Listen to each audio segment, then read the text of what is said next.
before you today. And there's just one thing that I want to say. Thank you, Lord. Thank you, Lord. You took my sin and my shame. You took my sickness and healed all my pain. Thank you, Lord. Oh, thank you, Lord. With a grateful heart, with a song of praise, with an outstretched arm, I bless your name. Thank you, Lord. I just want to thank you, Lord. Thank you, Lord. Thank you, Lord. I just want to thank you, Lord. Thank you, Lord. ഇന്ന് 3-ാം അധ്യായത്തിലേക്ക് കടന്നു വരുമ്പോൾ വീണ്ടും ഒരു 3 വ്യത്യസ്ത അനുഭവങ്ങളെയാണ് ഇവിടെ വ്യക്തമാക്കുന്നത്. The heart of God in redemption, ഒന്നാമത്തെ പോയിന്റ്. രണ്ടാമത്, the heart of God working in justice. മൂന്നാമത്, the heart of God in sonship. അതേ, വീണ്ടെടുപ്പിലുള്ള ദൈവത്തിന്റെ ഹൃദയം 1. 2, നീതിയിൽ പ്രവർത്തിക്കുന്ന ദൈവത്തിന്റെ ഹൃദയം. 3, പുത്രത്വത്തിലുള്ള ദൈവത്തിന്റെ ഹൃദയം. വളരെ ശക്തമായ വേദചിന്തകളാണ് ഈ 3-ാം അധ്യായത്തിൽ നമുക്ക് കാണാൻ കഴിയും. ദൈവവചനം ഒന്നാമതായി നാം ചിന്തിക്കുന്നത് the heart of God in redemption, വീണ്ടെടുപ്പിലുള്ള ദൈവത്തിന്റെ ഹൃദയം. വിശുദ്ധ കാര്യങ്ങളെ ഓർത്ത് ഒരിക്കലും ദൈവത്തിന് സ്തോത്രം ചെയ്യാം. ഹല്ലേലൂയ. മത്തായി 3-ൽ യോഹന്നാൻ സ്നാപകന്റെ ശുശ്രൂഷ സുവിശേഷ വിവരണത്തിലെ ഏറ്റവും ഗഹനമായ നിമിഷമാണ്. പ്രതീകാത്മകമായ ചിത്രങ്ങളും ദൈവശാസ്ത്രപരമായ പ്രാധാന്യം കൊണ്ട് സമ്പന്നമാണ് ഈ 3-ാം അധ്യായം. ഞാൻ ഒരിക്കൽ കൂടെ പറയാം, കഴിഞ്ഞ 2 അധ്യായത്തിൽ നാം പഠിച്ചതുപോലെ യേശുക്രിസ്തു എന്ന ദൈവത്തിന്റെ പ്രവൃത്തി ലോകത്തിന് പരിചയപ്പെടുത്തി കൊടുക്കുവാൻ, ദൈവത്തിന്റെ ഹൃദയത്തിലുള്ള സകല ചിന്തകളും സകല വിചാരങ്ങളും ലോകത്തിന് പരിചയപ്പെടുത്തി കൊടുക്കുവാൻ ഇവിടെ 3-ാം അധ്യായത്തിൽ യോഹന്നാൻ സ്നാപകൻ രംഗപ്രവേശനം ചെയ്യുകയാണ്. 3-ാം അധ്യായം 2-ാം വചനം വായിക്കുന്നത് ദൈവമക്കൾക്ക് അറിയാം. മാനസാന്തരപ്പെടുവീൻ, സ്വർഗരാജ്യം സമീപിച്ചിരിക്കുന്നു. പ്രിയമുള്ളവരെ, ഒരു കാര്യം നമുക്ക് ഇവിടെ വ്യക്തമായി നമ്മളെ പഠിപ്പിക്കുന്ന ഒരു ചിന്ത ഇതാണ്. യേശുക്രിസ്തു ലോകത്തിലേക്ക് വരുമ്പോൾ സംഭവിക്കേണ്ടുന്ന അതിശക്തമായ ഒരു ഘടകമാണ് സകല ജനത്തിന്റെ ഹൃദയം ദൈവത്തിങ്കിലേക്ക് തിരിയുക, മാനസാന്തരത്തിലേക്ക് തിരിയുക എന്ന ഒരു ശക്തമായ ഊന്നൽ ഇവിടെ നൽകുക. ഇവിടെ ദൈവത്തിന്റെ ദാസനായ യോഹന്നാൻ മാനസാന്തരത്തിലേക്ക് ആഹ്വാനം ചെയ്യുമ്പോൾ അതൊരു ന്യായവിധിയുടെ സന്ദേശമായിരുന്നില്ല, മറിച്ച് പുനഃസ്ഥാപനത്തിലേക്കുള്ള ഒരു ക്ഷണമാണ്. പാപികളോടുള്ള ദൈവത്തിന്റെ സ്നേഹത്തിന്റെയും കരുണയുടെയും ക്ഷമയുടെയും ഹൃദയത്തെ ഇവിടെ വെളിപ്പെടുത്തുകയാണ്. ഞാൻ ഒരിക്കൽ കൂടെ ഓർമ്മിപ്പിക്കാം, മുഴു ജനതയും പാപത്തിലായിരിക്കുന്നു. മുഴു ജനതയുടെയും പാപത്തിന് യഥാർത്ഥമായ ദൈവിക തിരിച്ചറിവ് മനസ്സിലാക്കി ദൈവത്തിന്റെ ഹൃദയം തിരിച്ചറിഞ്ഞ് ദൈവത്തിങ്കലേക്ക് തിരിയുവാൻ വേണ്ടി യോഹന്നാൻ സ്നാപകനെ ഇവിടെ ദൈവം ലോകത്തിലേക്ക് അയക്കുകയാണ്. ഇവിടെ ദൈവത്തിന്റെ ദാസനായ യോഹന്നാൻ സ്നാപകൻ ദൈവത്തിന്റെ ഹൃദയം വെളിപ്പെടുത്തി കാണിക്കുകയാണ്. സ്നേഹത്തിന്റെയും കരുണയുടെയും ക്ഷമയുടെയും ഹൃദയത്തെ ദൈവത്തിന്റെ ദാസനായ യോഹന്നാൻ സ്നാപകൻ വെളിപ്പെടുത്തി കൊടുക്കും. തിരുവെടുത്ത് പറയുന്നത് ഇങ്ങനെയാണ്: എല്ലാവരും മാനസാന്തരപ്പെടണം. ഇതാണ് ദൈവത്തിന്റെ ഏറ്റവും വലിയ ആഗ്രഹം. ഞാൻ ഓർമ്മിപ്പിച്ചതുപോലെ മനുഷ്യൻ പാപത്തിൽ ആകാൻ കാരണം ദൈവത്തോടുള്ള അനുസരണക്കേടാണ്. അതുകൊണ്ട് ദൈവത്തിന്റെ സ്നേഹം കാലാകാലങ്ങളിലായി നിലനിൽക്കുന്നത് കൊണ്ട് എല്ലാവരും മാനസാന്തരപ്പെടണം. അതിന് ദൈവത്തിന്റെ ഹൃദയം ഇവിടെ വെളിപ്പെടുകയാണ്. യേശു ക്രിസ്തുവിലൂടെ സ്നേഹത്തിന്റെയും കരുണയുടെയും ക്ഷമയുടെയും ഹൃദയം ഇവിടെ വെളിപ്പെടുകയാണ്. അതുകൊണ്ട് തിരുവെഴുത്ത് പത്രോസിന്റെ ലേഖനം 2-ാം അധ്യായം 3-ാം അധ്യായം 9-ാം വചനം പറയുന്നത് പോലെ, ചിലർ താമസം എന്ന് മനസ്സിലാക്കുന്നത് പോലെ കർത്താവ് തന്റെ വാഗ്ദത്തം നിവർത്തിക്കുന്നതിൽ താമസിക്കുന്നില്ല.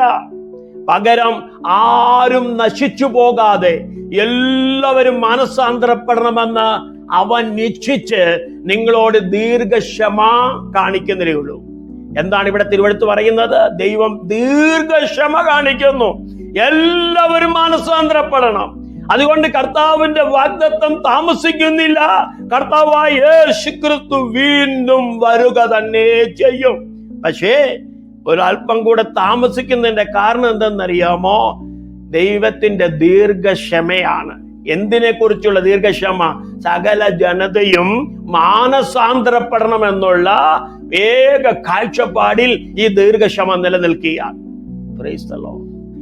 ലൂക്കോസിന്റെ സുവിശേഷം പഠിക്കുന്ന ദൈവമക്കൾക്കറിയാം, 15-ാം അധ്യായം 11 മുതലുള്ള വചനങ്ങൾ, നഷ്ടപ്പെട്ട മകനെ ആലിംഗനം ചെയ്യാൻ ഓടുന്ന ഒരു പിതാവിനെ പോലെ പാപികൾ മടങ്ങി വരുന്നതിനായി ദൈവം ആകാംക്ഷയോടെ കാത്തിരിക്കുകയാണ്. ധൂർത്തപുത്രന്റെ കഥ അറിയാമല്ലോ. ഇളയ മകൻ അപ്പന്റെ സകല അവകാശവുമായി ദൂരദേശത്ത് പോയി. അതെല്ലാം നശിപ്പിച്ച് സകലതും ശൂന്യമായ അവസ്ഥയായപ്പോൾ അവന് സുബോധം വന്നു. അവൻ ഓർത്തു അവന്റെ അപ്പന്റെ സ്നേഹം. മടങ്ങി വരാൻ തീരുമാനിച്ചു. അവൻ ഹൃദയത്തിൽ തീരുമാനിച്ച പദങ്ങൾ നമുക്കറിയാം. ഞാൻ മടങ്ങി വരും, അപ്പാ പിതാവേ എന്ന് ഞാൻ വിളിക്കും. നിന്റെ മകനെന്ന് വിളിക്കാൻ ഞാൻ യോഗ്യനല്ല എന്ന് ഞാൻ ഉറക്കെ പറയും. അതാണ് യഥാർത്ഥ സുബോധം എന്ന് പറയുന്നത്. ജീവിതത്തിൽ ഒരു മനുഷ്യൻ ദൈവത്തിങ്കിലേക്ക് തിരിയണമെങ്കിൽ അവനിൽ സുബോധമുണ്ടാകണം. സുബോധമില്ലെങ്കിൽ അവൻ പല നിലയിൽ പിച്ചും പേയും പറയും, വിവരമില്ലാത്ത വാക്കുകൾ ഉച്ചരിക്കും, ചിന്തകളും നിരൂപണങ്ങളും എല്ലാം മോശമാകും. എന്നാൽ സുബോധം പ്രാപിച്ചവൻ അവൻ യഥാർത്ഥത്തിൽ മാനസാന്തരത്തിലേക്ക് വരാൻ അവന്റെ ഹൃദയം വെമ്പലുകൊള്ളുകയാണ്. അവൻ മടങ്ങി വരും, പിതാവിനോട് ഏറ്റുപറയും, ഞാൻ അങ്ങയുടെ മകനെന്ന് വിളിക്കാൻ യോഗ്യനല്ല എന്ന് ഞാൻ പറയും. എന്നാൽ ഇവിടെ ദൈവത്തിന്റെ വചനം പറയുന്നത് ശ്രദ്ധിച്ചു കേൾക്കുക. പാപികൾ മടങ്ങി വരുന്നതിനായി നമ്മുടെ ദൈവം ആകാംക്ഷയോടെ കാത്തിരിക്കുകയാണ്. Price the Lord. ഇവിടെ ദൈവവചനം പഠിക്കുന്നവർക്കറിയാം, ദൈവം നീതിമാന്മാരെയല്ല പാപികളെ അത്രേ മാനസാന്തരത്തിനായി വിളിക്കുന്നത്. ഹല്ലേലൂയ. പാപികൾ മാനസാന്തരപ്പെടണം. ആരാണ് പാപികൾ? ദൈവത്തിൽ നിന്ന് അകന്നു നിൽക്കുന്ന സകല ജനതയും പാപികളാണ്. നമുക്കറിയാം, ശക്തമായ കൊടുങ്കാറ്റ് നേരിട്ടാൽ അതിന്റെ നടുവിൽ നമ്മുടെ പ്രിയപ്പെട്ടവർ ആരെങ്കിലും അകപ്പെട്ടു പോയാൽ നമ്മൾ മാടി വിളിക്കും. ആ വലിയ ദുരന്തത്തിൽ നിന്ന് രക്ഷപ്പെടാൻ കൊടുങ്കാറ്റ് വരുന്നതിന് മുമ്പ് തന്റെ നഷ്ടപ്പെട്ട കുട്ടിയെ വീട്ടിലേക്ക് വിളിക്കാൻ ഒരു പിതാവ് ഭൂമുഖത്ത് നിൽക്കുന്നു എന്ന് സങ്കല്പിക്കുക. അപകടത്തെ കുറിച്ച് അറിയാത്ത ആ കുട്ടി മടിക്കുകയാണ്. എന്നാൽ പിതാവിന്റെ ശബ്ദത്തിൽ സ്നേഹം, അടിയന്തരത, മുന്നറിയിപ്പ് എന്നിവ നിറഞ്ഞു നിൽക്കുന്നു. മകനെ, മകളെ എന്ന് വിളിക്കുമ്പോൾ അതിനകത്ത് മുന്നറിയിപ്പുകളുണ്ട്. ആ ശബ്ദത്തിൽ സ്നേഹമുണ്ട്. ആ ശബ്ദത്തിൽ അടിയന്തരതാവസ്ഥ കാണിക്കുന്നു. എന്താണ് ഇതൊക്കെ പറയുന്നതിന്റെ ഉദ്ദേശം? മാനസാന്തരപ്പെടുക എന്ന് പറയുമ്പോൾ ആ ശബ്ദത്തിൽ അടിയന്തരതാവസ്ഥ നിലനിൽക്കുകയാണ്. മാനസാന്തരപ്പെടുക എന്ന് പറയുമ്പോൾ ഓർത്തുകൊള്ളണ, അതിൽ ദൈവത്തിന്റെ സ്നേഹം നിറഞ്ഞു നിൽക്കുകയാണ്.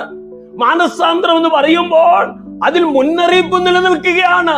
കാരണം അപകടം മുമ്പിലുണ്ട്, വലിയ കൊടുങ്കാറ്റാണ്, നശിച്ചു പോകും, സകലതും നഷ്ടപ്പെട്ടു പോകും. അതുകൊണ്ട് വേഗം അകത്തേക്ക് പ്രവേശിക്കുവീ. ഇതാണ് ഇവിടെ ദൈവം ആഗ്രഹിക്കുന്നത്. സകല ജനതയും ദൈവത്തിന്റെ അടുക്കലേക്ക് വരുവീൻ. വലിയ അപകടം മുമ്പിലുണ്ട്. ദൈവത്തിന്റെ ന്യായവിധി വരുന്നതിന് മുമ്പേ സ്നേഹത്തോടെ, കരുണയോടെ, താഴ്മയോടെ ദൈവം വിളിക്കുകയാണ്, മാനസാന്തരപ്പെടുക. ഹല്ലേലൂയ. യേശു കർത്താവിന്റെ വചനം പറയുന്നത് ഇങ്ങനെയാണ്: ദൈവം പാപികളെ എത്ര മാനസാന്തരത്തിനായി വിളിക്കുന്നത്. പാപികളെ ദൈവത്തിന്റെ ഹൃദയത്തിലേക്ക് തിരികെ കൊണ്ടുവരണം.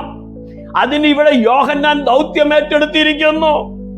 ലോകത്തിന്റെ പാപത്തിന്റെ ഭാരം ഏറ്റെടുക്കുവാൻ യേശു ക്രിസ്തു എന്ന ദൈവം ഇവിടെ കടന്നു വന്നിരിക്കുന്നു. പ്രിയമുള്ളവരെ, ഇന്ന് രാത്രി പരിശുദ്ധാത്മാവ് നമ്മളെ മാടി വിളിക്കുകയാണ്. ഒരു പാറക്കെട്ടിന്റെ അരികിൽ ഒരാടിനെ കാണുന്ന ഒരു ഇടയനെ ഒന്ന് സങ്കല്പിക്കുക. ആടുകൾ അപകടം തിരിച്ചറിയുന്നത് വരെ അവൻ കാത്തിരിക്കുന്നില്ല. അവൻ നിലവിളിക്കുന്നു, അതിന്റെ പിന്നാലെ ഓടുന്നു, അതിനെ രക്ഷിക്കുന്നു. ഒരു യഥാർത്ഥ ഇടയൻ ആടുകളെ ചേർത്ത് നിർത്താനാണ് ശ്രമിക്കുന്നത്. ആ അപകടത്തിൽ നിന്ന്, ആ പാറക്കെട്ടിൽ നിന്ന് എന്നേക്കുമായി അവനെ രക്ഷിക്കണം. അപകടം മുമ്പിലുണ്ട്. അതുകൊണ്ട് പ്രിയമുള്ളവർ, ഇന്ന് രാത്രി ആത്മാവിൽ ഞാൻ വിളിച്ചു പറയുന്നു, മാനസാന്തരം സകല മനുഷ്യർക്കും ഉള്ളതാണ്. അത് ഓരോ ദിവസവും വേണമെന്ന വചനം പറയുന്നത്. അനുദിനം മനസ്സ് പുതുക്കി രൂപാന്തരപ്പെടുവീൻ എന്നാണ് റോമാലേഖനം 12-ാം അധ്യായം 1 മുതൽ 4 വരെയുള്ള വചനങ്ങൾ പറയുന്നത്. അതുകൊണ്ട് ഇന്ന് രാത്രിയിൽ നമ്മുടെ ഒക്കെ ഹൃദയത്തിൽ സംഭവിക്കേണ്ട ഒരു കാര്യം ഇതാണ്: മാനസാന്തരമാണ്. ഞാനൊരു പാസ്റ്ററാണ്, ഞാനൊരു പ്രീസ്റ്റാണ്, ഞാനൊരു ബിലീവറാണ് എന്ന് പറഞ്ഞ് മാറി നിൽക്കാനുള്ളതല്ല. അനുദിനം മനസ്സ് പുതുക്കണം. അനുദിനം നമ്മുടെ ഹൃദയത്തിന് രൂപാന്തരം സംഭവിക്കണം. പാപത്തിൽ നിന്ന് സമൂലമായ ഒരു തിരിവ്, ദൈവത്തിങ്കിലേക്കുള്ള ഒരു തിരിയലാണ് മാനസാന്തരം എന്നിവിടെ വിളിച്ചു പറയുന്നത്. മെത്തനോയോ എന്ന് വിളിച്ചു പറയുന്നത്. മെത്തനോയ എന്ന് പറഞ്ഞ ഒരു ഗ്രീക്ക് പദമാണ്. അതിന്റെ അർത്ഥം എന്ന് പറയുന്നത് പാപത്തെക്കുറിച്ച് സഹതാപം തോന്നുന്നതിനപ്പുറം പെരുമാറ്റത്തിൽ മാറ്റത്തിലേക്ക് നയിക്കുന്ന മനസ്സിന്റെയും ഹൃദയത്തിന്റെയും പരിവർത്തനമാണ് ഇവിടെ ആവശ്യപ്പെടുന്നത്. എത്ര പേർക്ക് ആമേൻ പറഞ്ഞ് സ്തോത്രം ചെയ്യാൻ കഴിയും? ഹല്ലേലൂയ. നമുക്ക് ഒരു യാഥാർത്ഥ്യം വിളിച്ചറിയിക്കുകയാണ്. ഇവിടെ ദൈവരാജ്യത്തിന്റെ വരവിനായി തയ്യാറെടുക്കാനുള്ള ഒരു പ്രാവചനിക ആഹ്വാനമാണ്. യേശുവിലൂടെ ദൈവം പൂർണ്ണമായി വാഴുന്ന ഒരു പുതിയ യുഗത്തെ ഇവിടെ സൂചിപ്പിക്കുന്നു. എത്ര പേർക്കും കാര്യങ്ങൾ ഗ്രഹിക്കാൻ കഴിയുന്നു? ഇവിടെ വലുതൊന്ന് സംഭവിക്കാൻ പോകുകയാണ്. ആകാശവും ഭൂമിയും മാറിപ്പോകും, എന്നാൽ ദൈവ വചനത്തിന് മാറ്റം വരുന്നില്ല. ഇവിടെ ഒരു പുതിയ രാജ്യം സ്ഥാപിക്കാൻ പോകുകയാണ്. അതുകൊണ്ട് ദൈവം ഒരു പുതിയ രാജ്യം സ്ഥാപിക്കുന്നതിന് മുമ്പ്, ദൈവം ഒരു പുതിയ ജനത്തെ ഇവിടെ നിലനിർത്തുന്നതിന് മുമ്പ്, ഈ കാലഘട്ടത്തിൽ ജീവിക്കുന്ന സകല ജനതയും മാനസാന്തരപ്പെടണമെന്ന് ആത്മാവിവിടെ വിളിച്ചു പറയുന്നു. യോവേലിന്റെ പുസ്തകം 2-ാം അധ്യായം 12-ഉം 13-ഉം എന്താണ് പറയുന്നത്? നിങ്ങൾ പൂർണ്ണ ഹൃദയത്തോടെ, ഉപവാസത്തോടെ, കരച്ചിലോടെ, വിലാപത്തോടെ എന്റെ അടുക്കലേക്ക് തിരിച്ചു വരുവീ. നിങ്ങളുടെ വസ്ത്രങ്ങളെ അല്ല, ഹൃദയങ്ങളെ തന്നെ കീറിക്കൊള്ളുവീ. എന്താണ് ഇതിൽ നിന്നൊക്കെ വിളിച്ചു പറയുന്നതിന്റെ അർത്ഥം? അതെ, ദൈവത്തിന്റെ നാമത്താൽ നാം വിളിക്കപ്പെട്ടിരിക്കുന്നു. ദൈവം നമ്മളെ തെരഞ്ഞെടുത്തിരിക്കുന്നു. ദൈവം നമ്മളെ ചേർത്ത് നിർത്തിയിരിക്കുന്നു. അതുകൊണ്ട് നമ്മുടെ വസ്ത്രങ്ങളെയല്ല എന്ന് പറഞ്ഞാൽ നമ്മുടെ ഭാഗ്യമായ ചടങ്ങുകളും ആചാരങ്ങളും കർമ്മങ്ങളും അനുഷ്ഠാനങ്ങളും ഒന്നുമല്ല. നമ്മുടെ ഹൃദയങ്ങളെ തന്നെ കീറിക്കൊള്ളണം. ഹൃദയത്തോട് ചോദിക്കണം, ഞാൻ തെറ്റ് ചെയ്തോ? ഹൃദയത്തോട് ചോദിക്കണം, ഞാൻ ദൈവത്തിൽ നിന്ന് അകന്നോ എന്ന് ഓരോ നിമിഷവും ഹൃദയത്തോടെ ചോദിക്കേണ്ടത്. ഈ ഹൃദയമാണ് സാക്ഷ്യം പറയേണ്ടത്. ഈശ്വര കാര്യങ്ങൾ ദൈവത്തെ സ്തുതിച്ചാട്ട്. അതുകൊണ്ട് തിരുവെഴുത്ത് പറയുന്നത് ഇങ്ങനെയാണ്: എന്റെ ജനം തങ്ങളെ തന്നെ താഴ്ത്തി പ്രാർത്ഥിച്ച് എന്റെ മുഖം അന്വേഷിപ്പി. തീർന്നില്ല, തങ്ങളുടെ ദുഷ്ട വഴികളെ വിട്ടു തിരിയുന്നുവെങ്കിൽ ഞാൻ സ്വർഗത്തിൽ നിന്ന് കേട്ട് തന്റെ ജനത്തിന്റെ പാപം ക്ഷമിച്ച് തന്റെ ജനത്തിന്റെ ദേശത്തെ ഞാൻ സൗഖ്യമാക്കും. വിശ്വസിക്കുന്നവർ ദൈവത്തെ സ്തുതിച്ചാട്ട്. നാം നമ്മുടെ ഹൃദയത്തെ രൂപാന്തരപ്പെടുത്താൻ തയ്യാറാകുമ്പോൾ നമ്മളെ സൗഖ്യമാക്കുകയാണ്, നമ്മുടെ ദേശത്തിന് സൗഖ്യമുണ്ടാക്കുകയാണ്. അതാണ് ഇവിടെ മനസ്സാന്തരം കൊണ്ട് അർത്ഥമാക്കുന്നത്, മെറ്റനായം കൊണ്ട് അർത്ഥമാക്കുന്നത്. ഹല്ലേലൂയ. കേവലം ഏറ്റുപറച്ചിൽ കൊണ്ട് അവസാനിക്കുന്നില്ല. ഏറ്റുപറച്ചിൽ എത്രയോ തവണ നടന്നു, പക്ഷെ അകത്തളത്ത് മനസ്സാന്തരം നടന്നുവോ? എത്രയോ പ്രാവശ്യം പാപങ്ങളെ ഏറ്റുപറഞ്ഞു, പക്ഷെ അകത്ത് മനസ്സാന്തരം സംഭവിച്ചുവോ? ഹൃദയത്തിനകത്തൊരു ചേഞ്ചിങ് ഉണ്ടാകണം, ടേണിങ് ഉണ്ടാകണം. അതത്ര ഇവിടെ വ്യക്തമാക്കുന്നത്. മാനസാന്തരത്തിന് യോഗ്യമായ ഫലം കായ്ക്കണം. അതല്ലേ ദൈവവചനം നമ്മോട് പറയുന്നത്. ക്ഷമിക്കണം എന്ന് വെറുതെ പറയുന്നതല്ല അനുതാപം, അത് പ്രവൃത്തിയിലൂടെ പ്രകടമാക്കണം. എത്ര പേർക്ക് സ്തോത്രം ചെയ്യാൻ കഴിയും? ക്ഷമിക്കണമെന്ന് വെറുതെ പറയുന്നത് കൊണ്ട് ഒരർത്ഥവുമില്ല, അത് പ്രവൃത്തിയിലൂടെ പ്രകടമാക്കണം. അതാണ് ഹൃദയം തയ്യാറാക്കേണ്ട കാര്യങ്ങൾ. സത്യസന്ധതയില്ലാത്ത ഒരാൾ കുറ്റസമ്മതം നടത്തുക മാത്രമല്ല പ്രിയരെ, സത്യത്തിൽ ജീവിക്കാൻ തുടങ്ങണം. കോപവുമായി മല്ലിടുന്ന ഒരാൾ ശാന്തിയും ക്ഷമയും നേടണം. അതാണ് സുവിശേഷം അർത്ഥമാക്കുന്നത്.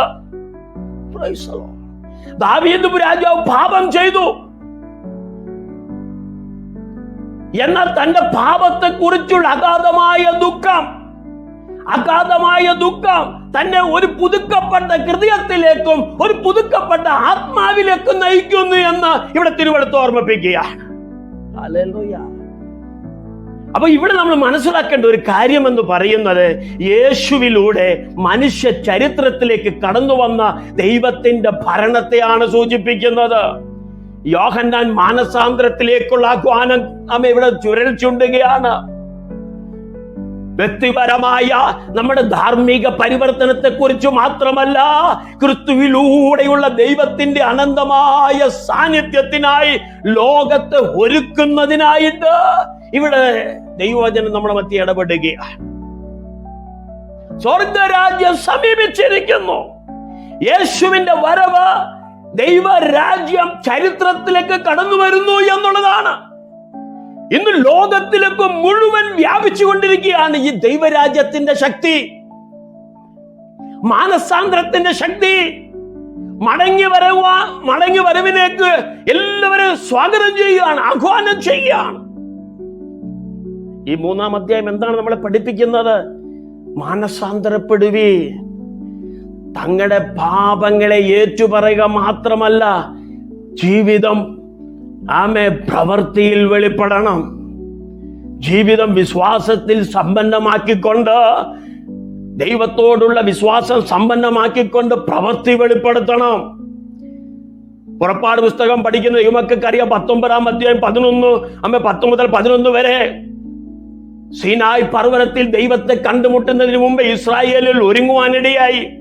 യഹോവ മോശയോട് പറയുന്നു, ഞാൻ നിന്നോട് സംസാരിക്കുമ്പോൾ ജനം കേൾക്കേണ്ടതിന്, നിന്നെ എന്നേക്കും വിശ്വസിക്കേണ്ടതിന് ഞാനിതാ മേഘതമസ്സിൽ നിന്റെ അടുക്കൽ വരുന്നു എന്ന് അരുളി ചെയ്തു. ജനത്തിന്റെ പ്രവർത്തികളും ജനത്തിന്റെ സംസാര ശൈലി എല്ലാം മോശെ യഹോവയോട് ബോധിപ്പിച്ചു. എങ്കിലും 10-ാം വചനം പറയുന്നത് ഇങ്ങനെയാണ്: യഹോവ പിന്നെയും മോശയോട് കൽപ്പിച്ചത്, നീ ജനത്തിന്റെ അടുക്കൽ ചെന്ന് ഇന്നും നാളെയും അവരെ ശുദ്ധീകരിക്കുക. അവർ വസ്ത്രമലക്കി 3-ാം ദിവസത്തേക്ക് ഒരുങ്ങിയിരിക്കട്ടെ. 3-ാം ദിവസം യഹോവ സകല ജനവും കാണുകെ സീനായ് പർവ്വതത്തിൽ ഇറങ്ങും. പഴയ നിയമത്തിൽ ദൈവം പ്രത്യക്ഷപ്പെടാൻ തയ്യാറായി. ദൈവത്തിന്റെ തേജസ്, ദൈവത്തിന്റെ ശക്തി, ദൈവത്തിന്റെ അശരീരി മുഴങ്ങാൻ ദൈവം തയ്യാറായി. പക്ഷെ ജനം ഒരുങ്ങണം. 2 ദിവസം ശുദ്ധീകരിക്കണം. 3-ാം ദിവസം അവരെന്ത് ചെയ്യണം? സകല ജനവും കാൺകെ സീനായി പർവ്വതത്തിൽ ഇറങ്ങുന്ന ദൈവമുമ്പാകെ കടന്നു വരണം. ഇവിടെ യോഹന്നാൻ സ്നാപകൻ സകല ജനത്തെ ഒരുക്കുകയാണ്. ഇന്നത്തെ പോലെ വലിയ പടക്കം പൊട്ടിച്ചും തോർന്നു പൊട്ടിച്ചും ബാൻഡുമേളയുടെ സഹിതത്തോടു കൂടി അല്ല. യോഹന്നാൻ സ്നാപകൻ ഒട്ടക രോമം കൊണ്ടുള്ള വസ്ത്രം ധരിച്ച് കാട്ടുതേനും ഭക്ഷിച്ചുകൊണ്ട് സകല ജനത്തിന്റെ നടുവിൽ ഒരു ഭ്രാന്തനെ പോലെ അലറി വിളിക്കുകയാണ്, മാനസാന്തരപ്പെടുക, സ്വർഗരാജ്യം വന്നിരിക്കുന്നു, എന്റെ പിന്നാലെ ഒരുവൻ വരുന്നു, അവന്റെ കാലിന്റെ ചെരുപ്പിന്റെ വാറഴിപ്പാൻ എനിക്ക് യോഗ്യതയില്ല, പക്ഷെ അവൻ വരും. അവൻ വന്നു കഴിഞ്ഞാൽ ആത്മാവിൽ ഒരു സ്നാനമുണ്ട്, അവൻ വന്നു കഴിഞ്ഞാൽ വെള്ളത്താൽ ഒരു സ്നാനമുണ്ട്, അവൻ സകല ജനതയും ഒരുക്കുവാൻ വരുന്നു. യേശു ക്രിസ്തു ജഡത്തിൽ വന്നിരിക്കുന്നു, മശിക ജഡത്തിൽ വന്നിരിക്കുന്നു, പുത്രനായ ക്രിസ്തു ജഡത്തിൽ വന്നിരിക്കുന്നു, ഇമ്മാനുവേലായ ദൈവം ജഡത്തിൽ വന്നിരിക്കുന്നു. ഒരുങ്ങുവീ. പഴയ നിയമത്തിൽ 3 ദിവസം ദൈവശബ്ദം കേൾക്കാൻ ഒരുക്കി. ദൈവം യഥാർത്ഥത്തിൽ പ്രത്യക്ഷപ്പെടാൻ പറ്റത്തില്ല. പ്രത്യക്ഷപ്പെട്ട ഭൂമി ഭസ്മമായി പോകും. അതുകൊണ്ട് മേഘ തമസിൽ വെളിപ്പെടും. ജനം ഒരുങ്ങണം. ഈ ഒരുങ്ങുക എന്ന് പറയുന്നത് വളരെ ഇമ്പോർട്ടന്റ് ആയ കാര്യമാണ്. നമ്മുടെ ഭാഗ്യമായ ഒരുക്കത്തെ കുറിച്ചല്ല പറയുന്നത്, നമ്മുടെ ഹൃദയത്തെ കീറി മുറിച്ചു കൊണ്ട് ഒരുങ്ങണം. ഹൃദയത്തിൽ അശേഷം കറുപ്പിന്റെ അനുഭവം ഉണ്ടാകാൻ പാടില്ല. വിശുദ്ധിയുടെ പരിപൂർണതയിലെത്തണം. വിശുദ്ധി എന്ന സത്യം ഹൃദയത്തിൽ തറച്ചിരിക്കണം.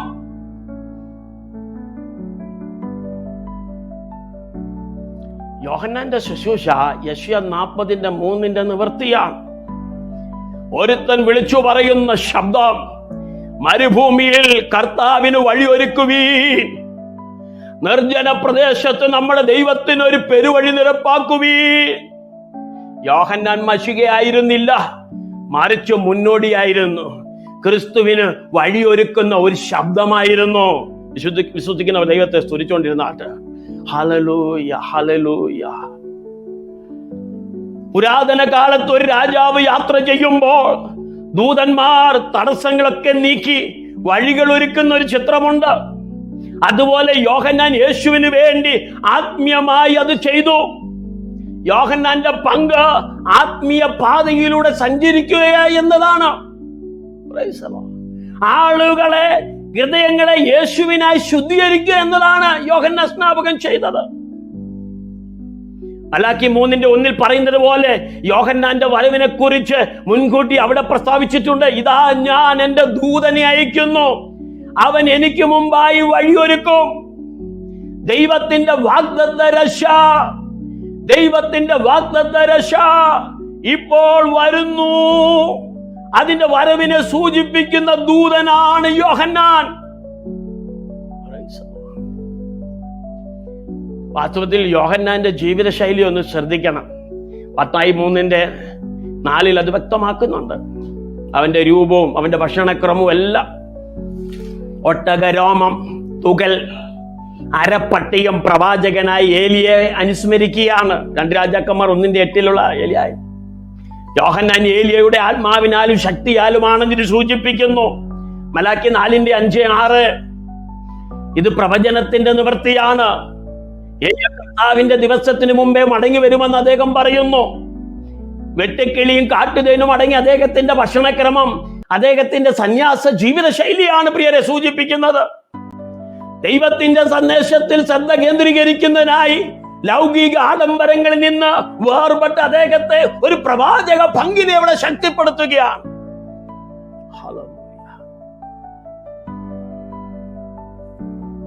ജീവിതം വിശുദ്ധിക്ക് മുൻതൂക്കം കൊടുക്കണമെന്നുള്ള ഒരു സന്ദേശം യോഹന്നാൻ സ്നാപകനിലൂടെ നമുക്ക് ലഭിക്കുന്നുണ്ട്. ഇവിടെ തിരുവെഴുത്ത് പറയുന്ന 3:6 എന്താണ് പറയുന്നത്? അവർ പാപങ്ങളെ ഏറ്റുപറഞ്ഞു. യോർദാൻ നദിയിൽ യോഹന്നാൻ സ്നാപകനാൽ സ്നാനമേറ്റു. യോഹന്നാന്റെ സ്നാനം മാനസാന്തരത്തിന്റെയും ശുദ്ധീകരണത്തിന്റെ ഒരു പ്രവൃത്തിയാണ്. മശിഹായുടെ വരവിനായി ജനങ്ങളെ ഒരുക്കുകയാണ്. യഹൂദ പശ്ചാത്തലത്തിൽ സ്നാനം വിവിധ രൂപങ്ങളിൽ നടത്തിയിരുന്നു. എന്നാൽ യോഹന്നാന്റെ സ്നാനം എന്ന് പറയുന്നത് പാപമോചനവും അതോടൊപ്പം പുതുക്കലും സ്വീകരിക്കാനുള്ള ജനങ്ങളുടെ സന്നദ്ധതയാണ് ഇവിടെ കാണിക്കുന്നത്. ഇന്ന് വചനം കേൾക്കുന്ന ഈ രാത്രിയിൽ കടന്നു വന്നിരിക്കുന്ന എന്റെ പ്രിയ സ്നേഹിതരോട് എനിക്ക് പറയാനുള്ളത്, യേശു ക്രിസ്തുവിനെ സ്വീകരിക്കുന്ന ഒരു ഹൃദയമായി നാം കടന്നു വരുമ്പോൾ നമ്മുടെ അകത്തളത്തൊരു ഒരുക്കമുണ്ടാകണം. യേശു ഒരു സാധാ വ്യക്തിനല്ല, അവൻ ദൈവമാണ്. ആ ദൈവം ഹൃദയത്തിൽ വസിക്കണമെങ്കിൽ ഒരുപാട് ഒരുക്കങ്ങൾ ആവശ്യമാണ്. ജന്മനാ മുതൽ നാം ചെയ്തു വന്ന പാപങ്ങൾ അനവധിയാണ്. ചിന്തകളിലും വിചാരങ്ങളിലും നിരൂപണങ്ങളിലും ഒക്കെ അമ്മേ കുമിഞ്ഞുകൂടിയ പാപശക്തിയുടെ വേരുകൾ നമ്മളെ വല്ലാതെ കഷ്ടപ്പെടുത്തുന്നുണ്ട്. അതുകൊണ്ട് ദൈവത്തിന് നമ്മുടെ ഹൃദയത്തിൽ വസിക്കണം. നമ്മുടെ ഹൃദയത്തിലുള്ള സകല പാപത്തിന്റെ കറകള് അതിന്റെ വേരോട് പിഴുതു മാറ്റണം. ഒരുക്കം ആവശ്യമായിരിക്കുന്നു. Hallelujah, hallelujah, hallelujah. ദൈവത്തെ സ്തുതിച്ചുകൊണ്ടിരുന്ന ആൾക്കാരെ, ആമേൻ. ആന്തരിക ശുദ്ധീകരണം ആവശ്യമായിരിക്കുന്നു. ആന്തരിക പരിവർത്തനം ഇവിടെ ആവശ്യമായിരിക്കുന്നു. Price the Lord. ഇത് ദൈവത്തിന്റെ ദയയുടെ കാലമാണ്, ദൈവത്തിന്റെ കരുണയുടെ കാലമാണ്, ദൈവത്തിന്റെ കൃപയുടെ കാലമാണ്, ദൈവത്തിന്റെ ക്ഷമയുടെ കാലമാണ്. ഈ കാലഘട്ടത്ത് നാം രക്ഷപ്പെട്ടില്ലെങ്കിൽ പിന്നിനി ഒരു കാലത്തും രക്ഷപ്പെടാൻ പറ്റുകയില്ല. ഹലോ വിശുദ്ധ കരങ്ങളിലൂടെ ദൈവത്തെ തുരിച്ചാല. ഇത് ദീർഘക്ഷമയുടെ കാലമാണ്, ഇത് കരുണയുടെ കാലമാണ്, ഇത് സ്നേഹത്തിന്റെ കാലമാണ്. ഇന്ന് ഈ സമയം നമ്മുടെ ഹൃദയം രൂപാന്തരപ്പെട്ടില്ലെങ്കിൽ പിന്നീട് ഒരു അവസരം നമുക്കുണ്ടാകില്ല. ഇവിടെ ദൈവം കടന്നു വരുന്നു ലോകത്തിലേക്ക്, സകല ജനത്തിലേക്ക്, സകല രാജ്യങ്ങളിലേക്ക് ദൈവം കടന്നു വരുന്നു. അതുകൊണ്ട് വഴികാട്ടിയായി, വഴി ഒരുക്കാനായി സ്നാപകൻ തയ്യാറായി കഴിഞ്ഞു. അവൻ വിളിച്ചു പറയുകയാണ്, ഒരുങ്ങണം, ഒരുങ്ങണം. ഹല്ലേലൂയ. പാപത്തിൽ നിന്നൊരു വിടുതൽ ഉണ്ടാകാൻ ഒരുങ്ങണം, മാനസാന്തരത്തിനായി ഒരുങ്ങണം. നമ്മുടെ ക്രിസ്തു കടന്നു വരുന്നു. അവനിൽ വീശുമുറമുണ്ട്. അവൻ കളത്തെ മുറ്റും വെടിപ്പാക്കിക്കൊണ്ട് ഗോതമ്പ് കളപ്പുരയിൽ കൂട്ടാൻ പോകുകയാണ്. പതിരുള്ളതിനെ എല്ലാം തീയിലിട്ട് ചുടാൻ പോകുകയാണ്. ഒരു വലിയ സംഭവം ഇവിടെ നടക്കാൻ പോകുകയാണ്. അതുകൊണ്ട് പ്രിയരെ, ഒരുങ്ങണം. ഒരുക്കത്തിന്റെ ശുശ്രൂഷയാണ് ഇവിടെ നടക്കേണ്ടത്. നാം നമ്മുടെ പാതകളെ നേരെയാക്കണം. 1-ാം അധ്യായത്തിൽ കണ്ടത് യേശു ക്രിസ്തു എന്ന ദൈവം, മനുഷ്യനായ ക്രിസ്തു ഇവിടെ ഒരുങ്ങാൻ യോഹന്നാൻ സ്നാപകനിലൂടെ വെളിപ്പെടുകയാണ്. ഒരുങ്ങുക. വലിയ കാര്യങ്ങൾ ഇവിടെ ദൈവം ചെയ്യാൻ പോകുകയാണ്. നിങ്ങൾ കാത്തിരുന്ന മശിഹ ഇതാ വരുന്നു. നിങ്ങൾ കാത്തിരുന്ന ഇമ്മാനുവേൽ ക്രിസ്തു ഇവിടെ വരുന്നു. നാം ഒരുങ്ങണം, ഒരുക്കത്തോടെ ജീവിക്കണം. കർത്താവ് വരുന്ന സമയം നിങ്ങൾ അറിയായിക കൊണ്ട് ഉണർന്നിരിക്കണം. ഒരുങ്ങാൻ ഇവിടെ ആവശ്യപ്പെടുകയാണ് പ്രിയരെ. ഹല്ലേലൂയ. ഇന്ന് രാത്രി എത്ര പേര് ഒരുങ്ങാൻ തയ്യാറാണ്? വീണ്ടെടുപ്പിന്റെ ശബ്ദം ഇവിടെ മുഴങ്ങുകയാണ്. ഹല്ലേലൂയ. Price the Lord. നാം നമ്മുടെ പാപങ്ങളെ ഏറ്റുപറയേണ്ട സമയമാണ്. സങ്കീർത്തനക്കാരൻ 51:10 പറയുന്നത് പോലെ ദാവീദ്, ദൈവമേ നിർമ്മലമായ ഒരു ഹൃദയം എന്നിൽ സൃഷ്ടിക്കണമേ, എന്റെ ഉള്ളിൽ ശരിയായ ഒരു ആത്മാവിനെ പുതുക്കണമേ. നാം ദിവസവും പാപങ്ങൾ ഏറ്റുപറഞ്ഞ് അതിൽ നിന്ന് പിന്മാറണം. നമ്മുടെ ഹൃദയങ്ങളെ കഠിനമാക്കാൻ അനുവദിക്കരുത്. നമുക്ക് വാഗ്ദത്ത ദേശത്ത് പ്രവേശിക്കണം. ഇസ്രായേൽ മക്കൾ യോർദാൻ നദി മുറിച്ചു കടന്ന് വാഗ്ദത്ത ദേശത്ത് പ്രവേശിച്ചതുപോലെ ഈ യോർദാൻ നദിയിൽ സ്നാനമേറ്റി യേശു മാതൃകയായി തീർന്നുകൊണ്ട് സകല ജനതയും വാഗ്ദത്ത ദേശത്ത് പ്രവേശിക്കണം. എത്ര പേര് തയ്യാറാണ്? ഹല്ലേലൂയ. നമ്മൾ പലപ്പോഴും പറയും, ഞാൻ ജനിച്ചപ്പോൾ മുതലേ ക്രിസ്തീയ കുടുംബത്തിലെ ജനിച്ചത്. അതൊക്കെ സത്യമാ. പക്ഷെ ഇവിടെ നമ്മളെ വിശേഷിപ്പിക്കുന്നത് ഹൃദയത്തിനകത്തെ രൂപാന്തരത്തെ കുറിച്ചാണ് വിശേഷിപ്പിക്കുന്നത്. ഹൃദയം കീറി മുറിക്കണം, വസ്ത്രങ്ങളെയല്ല ഹൃദയങ്ങളെ തന്നെ എന്ന് പറഞ്ഞാൽ ഹൃദയം പരിശുദ്ധിയിലേക്ക് മാറണം. നമ്മുടെ പഞ്ചേന്ദ്രിയങ്ങൾ പരിശുദ്ധിയിലേക്ക് മാറണം. മാനസാന്തരത്തിന്റെ മഹത്വമേറിയ ഘടകത്തിലേക്ക് കടന്നു വരണം. യഥാർത്ഥമായി അനുതാപം ഉണ്ടാകണം. മത്തായി 3-ാം അധ്യായം 5 മുതൽ 6 വരെയുള്ള വചനം പഠിക്കുന്ന ദൈവമക്കൾക്കറിയാം അവിടെ എന്താണ് പറയുന്നത്. യെരുശലേമിൽ നിന്നും, യഹൂദയിൽ നിന്നും, യോർദാൻ നദിയുടെ എല്ലാ ഭാഗങ്ങളിൽ നിന്നും ആളുകൾ എന്ത് ചെയ്തു? അവന്റെ അടുക്കൽ വന്നു. എല്ലാവരും പാപങ്ങൾ ഏറ്റുപറഞ്ഞ് യോർദാൻ നദിയിൽ അവനാൽ സ്നാനമേറ്റ്. ഇതിന്റെ അർത്ഥം എന്താണ് പ്രിയരെ? താഴ്മയാണ് അതിനുള്ള അർത്ഥം. തങ്ങളുടെ പാപങ്ങളെ ഏറ്റുപറഞ്ഞ് ശുദ്ധീകരണം തേടാൻ അവർ തയ്യാറായി എന്നുള്ളതാണ് അർത്ഥം. അതുകൊണ്ട് തിരുവെടുത്ത് പറയുന്നത് ഇങ്ങനെയാണ്. 3-ാം അധ്യായം 7-ഉം 8-ഉം വചനം. എന്നാൽ സ്നാനം കഴിപ്പിച്ചുകൊണ്ടിരുന്ന സ്ഥലത്തേക്ക് കുറച്ച് പേരൊക്കെ അവിടെ കടന്നു വന്നു. ആരൊക്കെയെന്നറിയാമോ? പരീശന്മാരും സദുക്യരും. അവര് കടന്നു വരുന്നത് കണ്ടപ്പോൾ യോഹന്നാൻ സ്നാപകൻ വിളിച്ചു പറഞ്ഞ ഒരു വാക്ക് ഇതാണ്: സർപ്പസന്തതികളെ, ആണലിയുടെ സന്തതികളെ, വരുവാനുള്ള കോപത്തിൽ നിന്ന് ഓടിപ്പോകാൻ നിങ്ങൾക്ക് മുന്നറിയിപ്പ് നൽകിയത് ആരാണ്? മാനസാന്തരത്തിന് യോഗ്യമായ ഫലം പുറപ്പെടുവിക്കുക. ആരാണ് ഈ പരീശന്മാർ? ആരാണ് ഈ സദുക്യന്മാർ? അന്നത്തെ വേദപണ്ഡിതന്മാരാണ്. പഞ്ചഗ്രന്ഥ പുസ്തകങ്ങൾ, മോശൈക പുസ്തകങ്ങൾ നന്നായി അരച്ചു കുടിച്ച് പഠിച്ച വിദ്വാൻമാരാണ്. പഠിതാക്കളാണ്.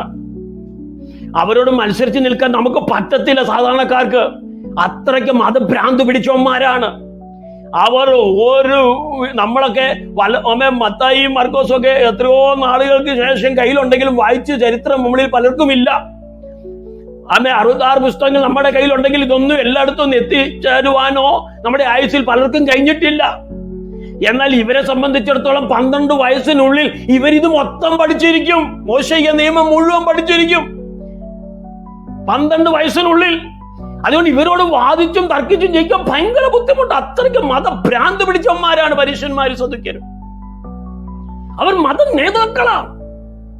എന്നാൽ അവരുടെ മുഖത്ത് നോക്കി സ്നാപയോഹന്നാൻ വിളിച്ചു പറയുന്നു: സർപ്പസന്തതികളെ.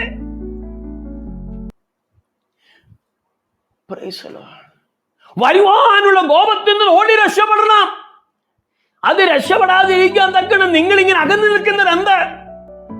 മാനസാന്തരത്തിന് യോഗ്യമായ ഫലം കായ്ക്കണം. കാപട്യത്തിന്റെ, അഹങ്കാരത്തിന്റെ ചിഹ്നങ്ങളാണ് പരീശന്മാരും സദുക്യന്മാരും. അതുകൊണ്ട് തന്നെയാണ് അണലികളുടെ സന്തതികൾ എന്നൊക്കെ വിളിച്ചു പറയുന്നത്. ഇവിടെ വചനം കേൾക്കുന്ന പ്രിയപ്പെട്ടവരെ, മതം തലയ്ക്ക് പിടിച്ചു കഴിഞ്ഞാൽ പിന്നെ മനുഷ്യൻ എന്താ കാട്ടിക്കൂട്ടുന്നത് പോലും നമുക്കറിയത്തില്ല. അതുകൊണ്ട് മതത്തിന്റെ ശക്തികൾ, മതത്തിന്റെ പ്രമാണങ്ങൾ, മതത്തിന്റെ ആചാരങ്ങൾ, മതത്തിന്റെ അനുഷ്ഠാനങ്ങൾ, മതത്തിന്റെ കർമ്മങ്ങൾ നമ്മുടെ ഹൃദയത്തിലേക്ക് വരുന്നതിന് മുമ്പേ നാം രക്ഷപ്പെട്ടോണം. നമ്മുടെ ഹൃദയം മാനസാന്തരപ്പെട്ടോണം. ഇല്ലെങ്കിൽ നമ്മളെ കുറിച്ച് വിളിക്കുന്ന എന്താണെന്നറിയാമോ? 10:23-27 പറയുന്നു: നിങ്ങൾ വെള്ള തേച്ച ശവക്കല്ലറകളാണ്. പുറമെ ഭയങ്കര മനോഹരമാണ്, എന്നാൽ അകത്ത് മരിച്ചവരുടെ അസ്ഥികൾ നിറഞ്ഞിരിക്കുന്നു. വിശുദ്ധ കാര്യങ്ങളെ കുറിച്ച് ദൈവത്തിന് നന്ദി പറഞ്ഞുകൊണ്ടിരുന്നാട്ട്. അതുകൊണ്ട് പ്രിയമുള്ളവരെ, നമ്മൾ ആരും പരീശന്മാരെ പോലെ ആകരുത്. മതഭ്രാന്ത് പിടിച്ചവന്മാരെ പോലെ ആകരുത്. മതത്തിന്റെ ചടങ്ങുകളിലും ആചാരങ്ങളിലും കർമ്മങ്ങളിലും മുഴുകി ജീവിക്കരുത്. നമ്മുടെ ഹൃദയം ദൈവത്തോട് ചേർന്ന് നിന്നോണം. യേശുവിനെ സ്നേഹിച്ച് തുടങ്ങിക്കൊള്ളണം. യേശു നമ്മുടെ ദൈവമെന്ന് ഏറ്റു പറഞ്ഞുകൊണ്ട് അവനെ മാത്രം വണങ്ങി നമസ്കരിച്ച് ആരാധിച്ചുകൊണ്ട് സന്തോഷത്തോടെ പൊക്കോണം. ഹല്ലേലൂയ. നമ്മുടെ കർത്താവ് വീണ്ടും വരാറായി. വിശുദ്ധിയിൽ നിൽക്കുന്ന ഭക്തന്മാരെ ചേർക്കാൻ യേശു വീണ്ടും വരും. മാനസാന്തരം എന്ന് പറയുന്ന ഭാഗ്യരൂപത്തെക്കുറിച്ചോ പൈതൃകത്തെക്കുറിച്ചോ ഒന്നുമല്ല പറയുന്നത്. മത ആചാരങ്ങളെ കുറിച്ച് ഒന്നുമല്ല ഇവിടെ പറയുന്നത്. മാനസാന്തരം എന്ന് പറയുന്നത് യഥാർത്ഥ ഫലം പുറപ്പെടുവിക്കണം. യഥാർത്ഥ ഫലം പുറപ്പെടുവിക്കണം. Hallelujah, hallelujah. എത്ര പേർക്ക് യഥാർത്ഥ ഫലം പുറപ്പെടുവിക്കാൻ തയ്യാറാണ്? ആത്മീക ഫലം പുറപ്പെടുവിക്കാൻ എത്ര പേർ തയ്യാറാണ്? ദൈവിക സ്വഭാവം വെളിപ്പെടാൻ എത്ര പേർ തയ്യാറാണ്? നമുക്ക് ഒരുമിച്ച് പ്രാർത്ഥിക്കാം. ദൈവം നമ്മളെ സഹായിക്കും. ദൈവം നമ്മളെ ശക്തീകരിക്കും. യഥാർത്ഥ മനുഷ്യത്വമുള്ളവരാക്കി മാറ്റും. യഥാർത്ഥ ആത്മീക സന്താനങ്ങളാക്കി ദൈവം നമ്മളെ മാറ്റും. നമ്മൾ യഥാർത്ഥത്തിൽ ഫലം കായ്ക്കുന്നുണ്ടോ? അതോ ഇപ്പോഴും മതപരമായ ഭാഗ്യരൂപത്തിലാണോ നാം ആശ്രയിക്കുന്നത്? യേശുവിനെ അനുഗമിക്കുന്നു എന്ന് അവകാശപ്പെടുകയും എന്നാൽ സ്നേഹമോ ക്ഷമയോ നീതിയോ കാണാതിരിക്കുകയും ചെയ്താൽ നമ്മൾ പരീശന്മാരെ പോലെയാണ്. മതഭക്തരാണെങ്കിലും രൂപാന്തരപ്പെട്ടിട്ടില്ല. ഒരിക്കൽ യേശു അത്തിവൃക്ഷത്തെ ശപിച്ച ചിത്രം നമുക്കറിയാം. മർക്കോസിന്റെ സുവിശേഷം 11-ാം അധ്യായം 12-ഉം 14-ഉം വചനങ്ങൾ പഠിച്ചാൽ നമുക്ക് കാണാൻ കഴിയും. ആരോഗ്യകരമായിട്ടാണ് അത് കാണപ്പെട്ടത്, പക്ഷെ ഫലം കായ്ക്കുന്നില്ല. ശൂന്യമായ മതത്തിനെതിരായ ഒരു മുന്നറിയിപ്പാണ് പ്രിയരെ ഇത്. പിറ്റേന്നാൾ അവർ ബഥാന്യ വിട്ടു പോകുമ്പോൾ എന്താണ് അവിടെ പറയുന്നത്? അവന് വിശന്നു. അവൻ ഇലയുള്ള ഒരു അത്തിവൃക്ഷം ദൂരത്ത് നിന്ന് കണ്ടു. അതിൽ വല്ലതും കണ്ടുകിട്ടുമോ എന്ന് വെച്ച് അടുത്ത് ചെന്നു. അതിനരികെ എത്തിയപ്പോൾ ഇലയല്ലാതെ ഒന്നും കണ്ടില്ല. അത് അത്തിപ്പഴത്തിന്റെ കാലമല്ല അഞ്ഞതു. എന്നാൽ തിരുവഴുത്ത് പഠിക്കുന്നത് ഇങ്ങനെയാണ്: ദൈവം അത്തിപ്പഴത്തെ നോക്കി ശപിച്ചു എന്നാണ് വചനം പറയുന്നത്. അവൻ അതിനോട് ഇങ്ങനെയാണ് പറഞ്ഞത്: ഇനി നിങ്ങൾ നിന്ന് എന്നേക്കും ആരും ഫലം തിന്നാതിരിക്കട്ടെ. അപ്പോൾ ഒരു കാര്യം ഇവിടെ നമ്മളെ പഠിപ്പിക്കുന്നത്, ഒരു ആത്മീകൻ എപ്പോഴും ഫലം കായ്ച്ചുകൊണ്ടിരിക്കണം. ആമേൻ. എത്ര പേർക്ക് ആമേൻ പറ സ്തോത്രം ചെയ്യാൻ കഴിയും? ഞാൻ എന്റെ വാക്കുകളെ ചുരുക്കാൻ സമയമായിരിക്കുന്നു. ആത്മീകൻ എന്ത് ചെയ്യണം? ഫലം കായ്ച്ചുകൊണ്ടിരിക്കണം. Praise the Lord. മാനസാന്തരപ്പെടുവീൻ, ദൈവത്തിങ്കിലേക്ക് തിരിച്ചു വരുവീൻ. മതത്തിന്റെ ഭ്രാന്തിൽ മുഴുകി നിൽക്കരുത്. സ്വയം നീതിമാന്മാരെന്ന് വിശേഷിപ്പിച്ചുകൊണ്ട് നാം നമ്മെ തന്നെ ചതിക്കരുത്.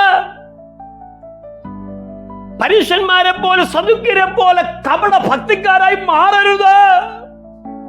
നമുക്കൊരു അനുതാപം ഉണ്ടാകണം. കേവലം അനുതാപമല്ല, ഫലം കായ്ക്കുന്ന ഒരു മാനസാന്തരമാണ് ഇവിടെ ആവശ്യം. വിശുദ്ധ കരങ്ങളോട് ദൈവത്തെ സ്തുതിച്ചാട്. Hallelujah, hallelujah, hallelujah. എല്ലാവരും ദൈവസന്നിധിയിൽ പ്രാർത്ഥിച്ചുകൊണ്ടിരുന്നാട്ട് ഈ ദിവസങ്ങളിൽ വിശ്വാസത്തോടൊപ്പം പ്രവൃത്തിയും വെളിപ്പെടട്ടെ. നമുക്ക് പ്രാർത്ഥിക്കാം. ദൈവം ഏകനെന്നൊക്കെ വിശ്വസിക്കുന്നതൊക്കെ കൊള്ളാം, പക്ഷെ പിശാചുകളൊക്കെ അങ്ങനെയൊക്കെ വിശ്വസിക്കുന്നു എന്നാണ് വിശുദ്ധ ബൈബിൾ പറയുന്നത്. അതുകൊണ്ട് ബൈബിൾ പറയുന്നത് ഇങ്ങനെയാണ്: വ്യർത്ഥ മനുഷ്യ, പ്രവൃത്തിയില്ലാത്ത വിശ്വാസം നിഷ്ഫലമെന്ന് ഗ്രഹിപ്പാൻ നിനക്ക് മനസ്സുണ്ടോ? നമ്മുടെ പിതാവായ അബ്രഹാം തന്റെ മകനായ ഇസാക്കിനെ യാഗപീഠത്തിന്മേൽ അർപ്പിച്ചിട്ട് പ്രവൃത്തിയാലല്ലയോ? നോക്കണ, ചെറുപ്പക്കാരനായ 20-24 വയസ്സിന് ഇടയിലുള്ള പ്രായമുള്ള ഇസാക്കിനെ മോറിയാ മലയിൽ കൊണ്ടുപോകുന്ന ചിത്രം നമുക്കറിയാം. 100 വയസ്സ് വരെ കാത്തിരുന്ന ഒരു സന്താനത്തിന് വേണ്ടി. എന്നാൽ വാഗ്ദത്തം നിവർത്തീകരിച്ചു. സത്യമാണ്, തലമുറയെ നൽകി. സത്യമാണ്, നല്ല ചുറുചുറുക്കുള്ള പ്രായമായപ്പോൾ ദൈവം പറയുന്നു, നിന്റെ മകനായ ഇസാക്കിനെ എനിക്ക് എന്ത് ചെയ്യണം? യാഗപീഠത്തിൽ വെച്ച് ബലിയാക്കി തീർത്തു തരണം. അപ്പനായ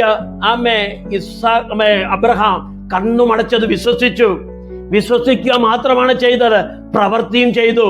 അതെ, ഞാൻ എന്റെ ദൈവ ശബ്ദത്തിൽ നിന്ന് അണുവിണ മാറി നിൽക്കത്തില്ല. ദൈവം എന്തു പറയുന്നു അത് ഞാൻ അനുസരിക്കും. കേവലം വിശ്വാസം കൊണ്ട് ഞാൻ ജീവിക്കത്തില്ല. വിശ്വാസത്തോടൊപ്പം ഞാൻ പ്രവൃത്തിയും വെളിപ്പെടും. എന്റെ ഹൃദയം നന്നാക്കിയെടുക്കും. ഞാൻ നല്ലൊരു മനുഷ്യനായി മാറും. ഞാൻ നല്ലൊരു വ്യക്തിയായി മാറും. അബ്രഹാം തയ്യാറായി മോറിയ മലയിലേക്ക് ഏകനായിട്ടല്ല, ദൈവത്തോട് ചേർന്ന് നിന്ന് തന്റെ മകനെ കൂട്ടി കടന്നു വന്നു. മകൻ യാത്രാമധ്യത്തിൽ പലതും ചോദിച്ചു. അപ്പാ, യാഗവസ്തു എവിടെ? വിറകൊണ്ട് കത്തിയുണ്ട്, യാഗവസ്തു എവിടെ? അബ്രഹാം തകർന്ന ഹൃദയത്തോട് വിളിച്ചു പറഞ്ഞു, മകനെ ദൈവം കരുതും. മകൻ അറിയത്തില്ല അവനാ ബലിയാകാൻ പോകുന്നെന്ന്. പക്ഷെ അബ്രഹാം കണ്ട ദൈവം അവനെ കേവലം വിശ്വാസത്തിലൂടെയല്ല, പ്രവൃത്തിയിലൂടെ തെളിയിക്കാൻ തയ്യാറായി മോറിയ മലയിൽ കൊണ്ടുവന്നു. വാളോങ്ങി മകനെ അറക്കാൻ തയ്യാറായപ്പോൾ മുകളിൽ നിന്നൊരു ശബ്ദം പുറപ്പെടുവിച്ചു, അബ്രഹാം ബാലന്റെ മേൽ കൈവയ്ക്കരുത്. ദൈവവചനം പറയുന്നത് ഇങ്ങനെയാണ്: അബ്രഹാമേ, നീ എന്റെ വാക്ക് കേൾക്കുക മാത്രമല്ല, നീ എന്നിൽ ഭയപ്പെടുന്നു എന്ന് ഞാൻ അറിയുന്നു എന്നാണ് അവിടെ പറയുന്നത്. ഇന്ന് രാത്രിയിൽ കണ്ണുകളെ അടയ്ക്കാൻ നമുക്ക് പ്രാർത്ഥിക്കാം. യഥാർത്ഥ മാനസാന്തരം എന്ന് പറയുന്നത് എന്താണ്? വിശ്വാസമല്ല, വിശ്വാസത്തോടൊപ്പം പ്രവൃത്തിയും കൂടിയാണ് നമുക്ക് നല്ലൊരു പൈതലായി, നല്ലൊരു ദൈവ പൈതലായി, നല്ലൊരു വ്യക്തിയായി, നല്ല അനുഗ്രഹിക്കപ്പെട്ട ഒരു വ്യക്തിയായി മാറുവാൻ നമ്മളെ തന്നെ ഏൽപ്പിച്ചു കൊടുക്കാം. എത്ര പേർ തയ്യാറാണ്? ഇന്ന് പകൽ സമർപ്പിച്ചാൽ നമുക്ക് ഒരുമിച്ച് പ്രാർത്ഥിക്കാം. എല്ലാവരും ദൈവത്തെ തുരിച്ചുകൊണ്ടിരുന്നാണ്. കർത്താവേ, അങ്ങയുടെ വരവാസന്നമായിരിക്കുന്നു. ഇന്ന് ഞങ്ങളുടെ ജീവിതം ഇവിടം കൊണ്ട് അവസാനിക്കുന്നുവെങ്കിൽ ഞങ്ങൾക്ക് നിത്യതയിൽ എത്തണം, സ്വർഗ രാജ്യത്തിൽ എത്തണം, എന്നേക്കുമായി നിലനിൽക്കുന്ന ദൈവ രാജ്യത്തിൽ നിത്യതയിൽ എത്തണം. അതിന് ഞങ്ങളുടെ ആത്മാവിനെ ഒരുക്കണമേ. ഞങ്ങളുടെ പാപങ്ങളെ ക്ഷമിക്കണമേ. ഞങ്ങൾ അറിഞ്ഞു അറിയാതെയൊക്കെ ചെയ്തു കുറവുകളെ ക്ഷമിക്കണമേ എന്ന് എത്ര പേർക്ക് പ്രാർത്ഥിപ്പാൻ കഴിയും? നമുക്ക് പ്രാർത്ഥിക്കാം പ്രിയമുള്ളവരെ. നമ്മുടെ ദൈവം നമ്മോട് കൂടിയുണ്ട്. അവൻ നമ്മളെ സഹായിക്കും, അവൻ നമ്മളോട് ക്ഷമിക്കും, അവൻ നമ്മളെ ശുദ്ധീകരിക്കും. അവങ്കിലേക്ക് കടന്നു വരുന്നവരാരും നിരാശപ്പെട്ടു പോയിട്ടില്ല. ദൈവം ശക്തീകരിക്കുന്ന ദൈവമാണ്, ദൈവം ബലപ്പെടുത്തുന്ന ദൈവമാണ്. നമുക്ക് പ്രവൃത്തിയിലൂടെ അത് വെളിപ്പെടുത്താം. ഈ ദിവസങ്ങളിൽ നമ്മുടെ ഹൃദയത്തിനകത്തൊരു വലിയ മാറ്റമുണ്ടാക്കട്ടെ. നമ്മുടെ കുടുംബത്തിനകത്ത്, നമ്മുടെ മാതാപിതാക്കളുടെ നടുവിൽ, നമ്മുടെ സഹോദരങ്ങളുടെ നടുവിൽ, നമ്മുടെ സമൂഹത്തിന്റെ നടുവിൽ നമ്മളൊരു നല്ല പൈതലായി മാറട്ടെ. അതിനായി പരിശുദ്ധാത്മാവ് നമ്മളെ എല്ലാവരും ഒരുക്കട്ടെ. നമുക്ക് ഒരുമിച്ച് പ്രാർത്ഥിക്കാം. ഈ സമയം കർത്താവ് നമ്മളെ ധാരാളമായും അനുഗ്രഹിക്കട്ടെ.